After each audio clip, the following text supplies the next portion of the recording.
Hej alle sammen. I dag kommer jeg til at vise jer, hvordan I kan lave et bordtennisspil, lige præcis ligesom det her, hvor man har en bold og et bordtennisbat, og hvis bolden rører ens bordtennisbat, så får man point, og hvis bolden rører det røde, så dør man. Godt, lad os komme i gang. Så først så sletter jeg katten.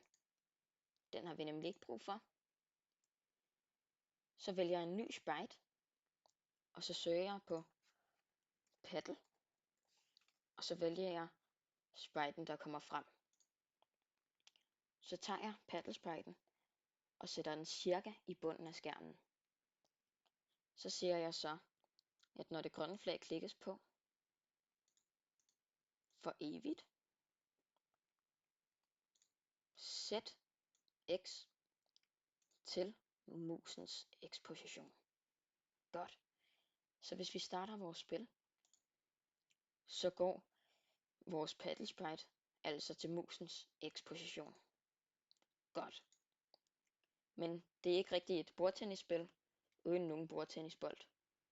Så lad os vælge en ny sprite og finde bolden. Så siger vi så, når det grønne flag klikkes på, gå til en tilfældig position. Det vil sige, at når vi trykker på det grønne flag, så kommer vores bold altid til at gå et forskelligt sted hen.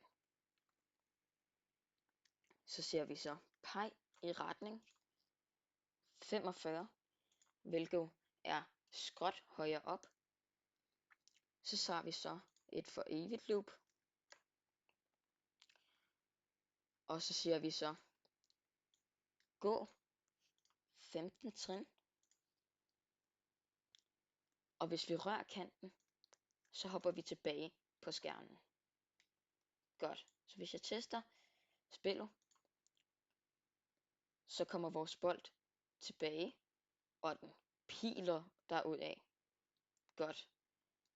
Men måske har du lagt mærke til, at vores bold faktisk ikke kan røre paddle spriten, og det vil vi gerne have. Så vi siger, når det grønne flag klikkes på, for evigt. Hvis så, at vi rører paddle spriten,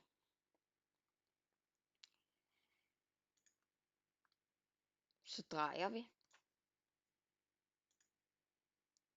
et tilfældigt tal mellem 160 og 200 grader. Og så siger vi, gå 15 trin. Sådan der. Så hvis vi nu tester spillet, så kan vores bold faktisk røre vores paddle sprite. Fedt. Nu vil vi gerne have et pointsystem ind i spillet, så når bolden rører paddle spriten, så får vi et point. Så vi laver et nyt variabel og kalder det for points. Så siger vi så, at når det grønne flag klikkes på, så siger vi set points til 0.